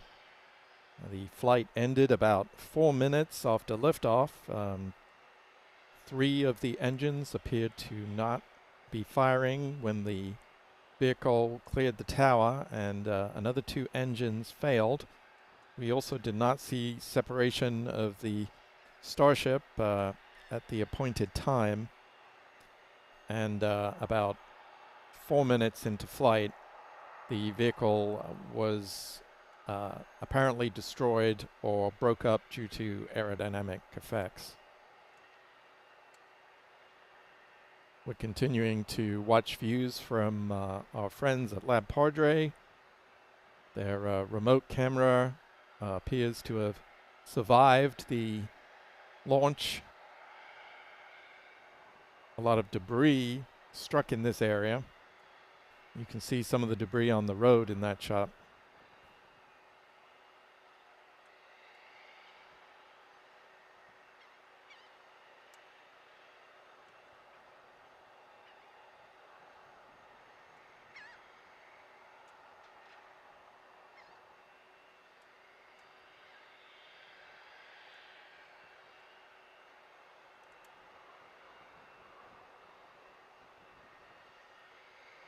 Now looking at the chopsticks that are used to lift the vehicle and also catch the vehicle.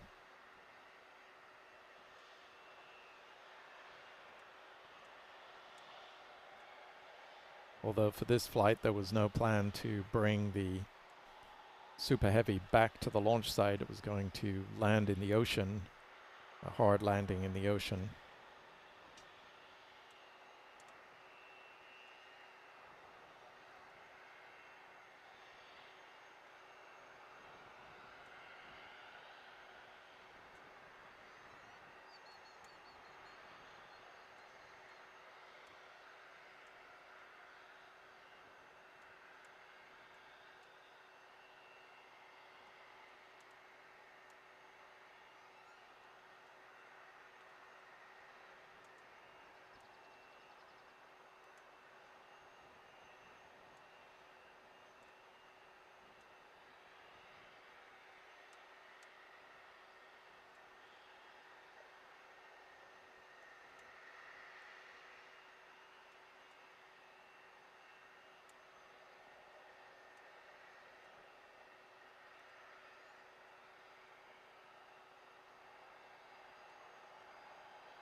In this view here, we're seeing the Starhopper, a prototype, an early prototype of the Starship vehicles that flew some test flights back in 2019.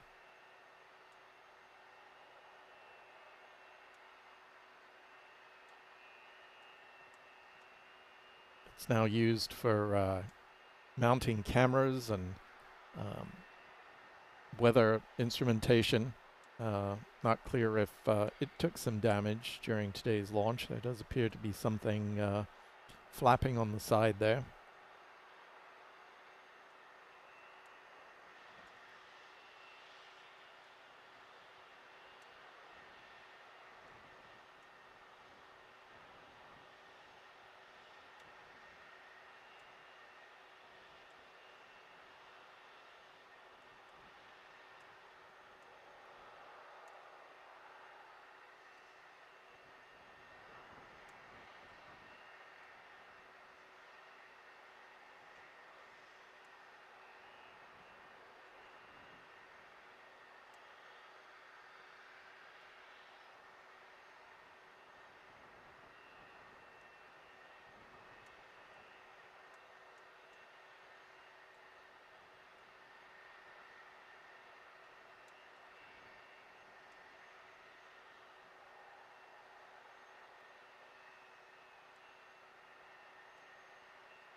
Joined again by Stephen Clark at Starbase, Texas.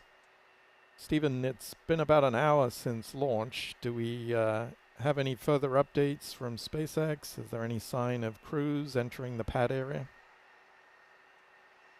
No, we haven't seen any personnel that I've seen enter the pad area yet.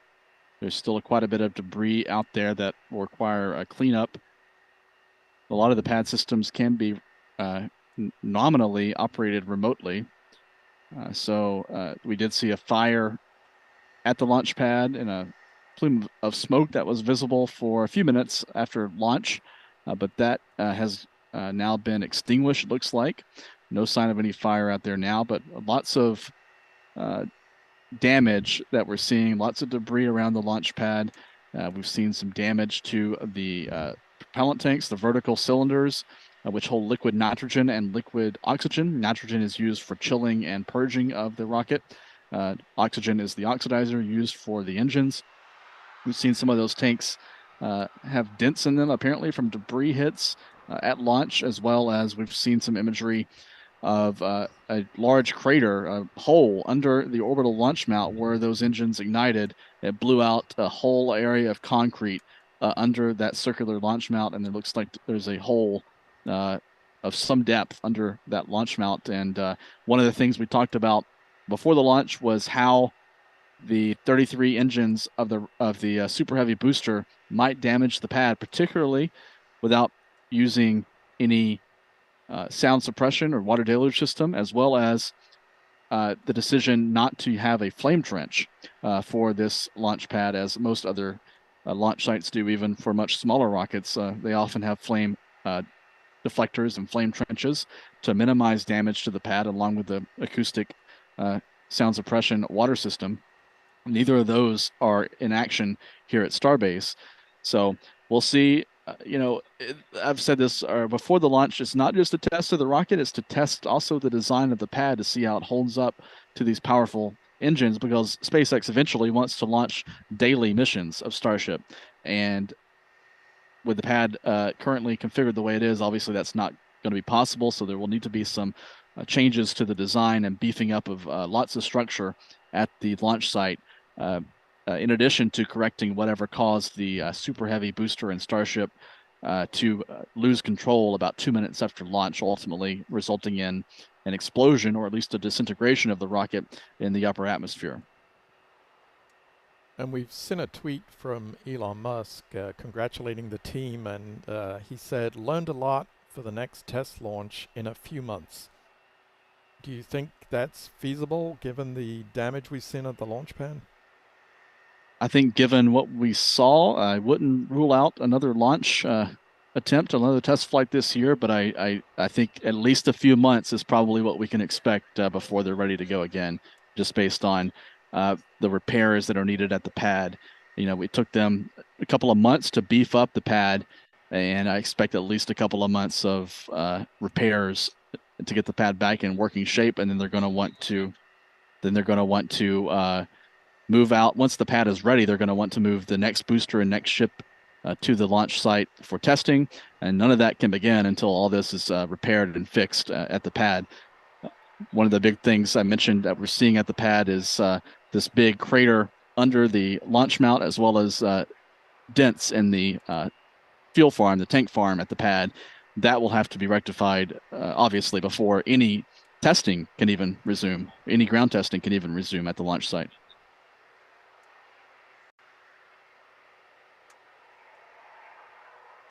It was quite interesting to see the damage at the remote camera site, which is a fair distance from the pad compared to some of the launch pad equipment. And also there, interestingly, I think there is another camera site that might be a lot closer, where if we saw the damage at the more distant camera site, it'll be interesting to see if there are any cameras that survive there. Yeah, it'll be interesting to see. There's a site, we've seen imagery from the site outside the pad where Lab Padre is streaming. The other site is probably half the distance to the launch mount from that other site. So you're twice as close, and I expect the scene there is quite dramatic right now with debris and damage.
So the NASA administrator, Bill Nelson, has tweeted his congratulations to the SpaceX team.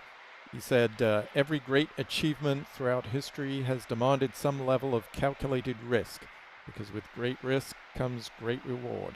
Looking forward to all that SpaceX learns, to the next flight test and beyond. So Stephen, NASA has a stake in the Starship program. It's in fact a crucial part of its Artemis moon plans.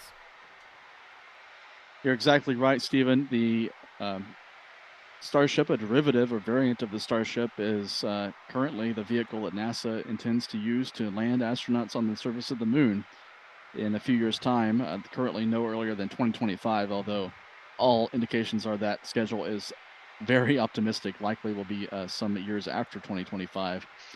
But SpaceX won a contract for the human landing system back in 2021, about 2 years ago now, and SpaceX will develop a variant of the Starship for carrying astronauts from lunar orbit to the lunar surface and then back to lunar orbit, while the astronauts themselves will actually launch from Earth on the Space Launch System from Kennedy Space Center on an Orion spacecraft for the flight up to the moon and then return to Earth on the Orion.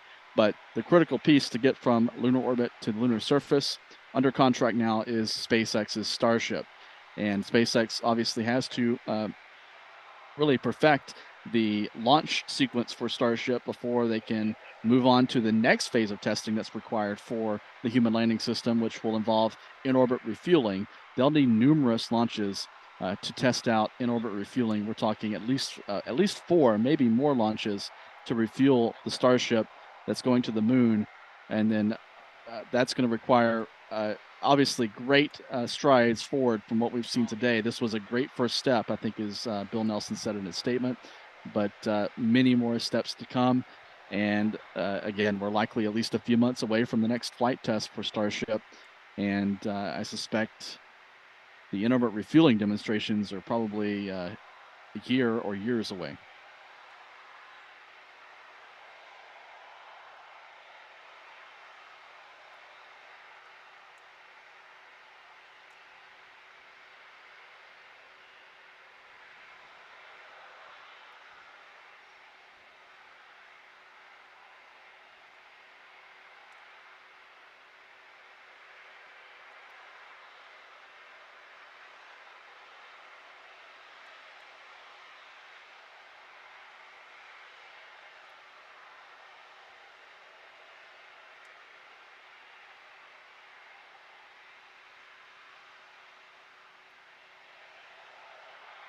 Here's an image shared by Lab Padre of the damage around the launch mount at Starbase. You can see a big hole that's been excavated under that circular ring from the blast force of these 30 Raptor engines that were firing as the rocket took off.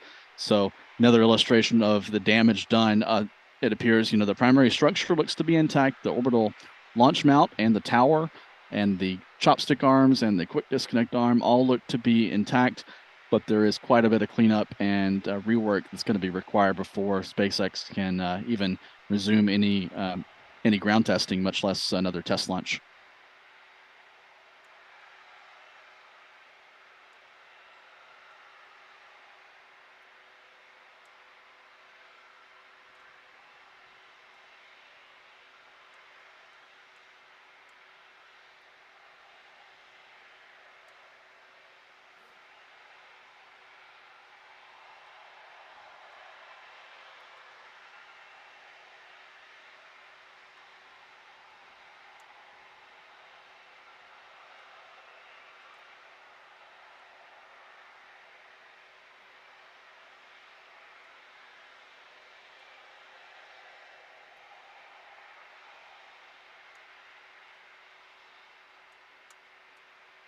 Some more views from Lab Padre's rover cam showing the debris field around the Starbase launch site.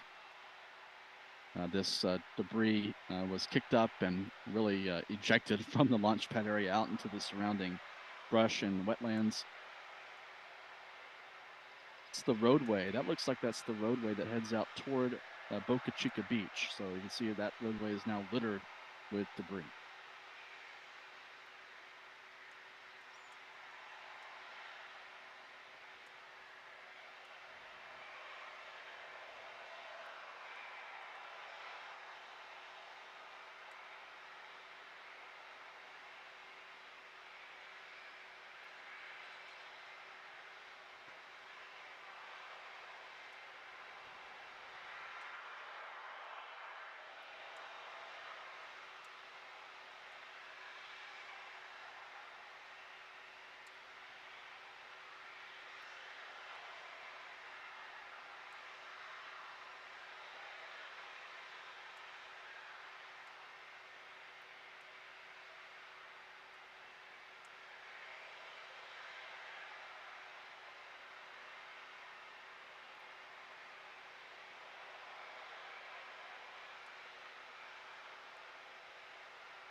Now been an hour and 32 minutes since the liftoff of SpaceX's Starship launch vehicle from here at Starbase, Texas.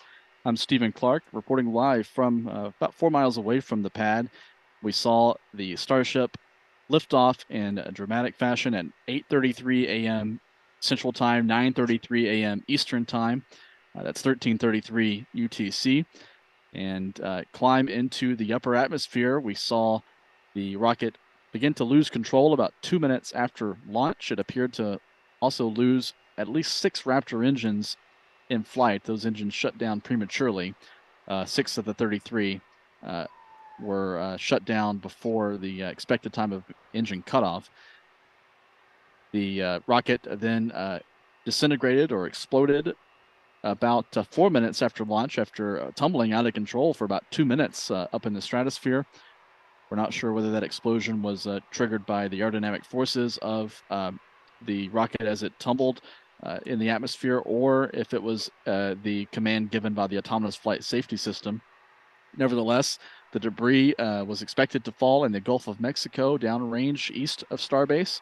So that's where the rocket ended up. The debris left over from the vehicle ended up in the ocean. Meanwhile, at the launch site, at the launch area, we've seen a lot of debris and some easily visible signs of damage around the launch site that will have to be repaired and addressed by SpaceX going forward before the next Starship test flight.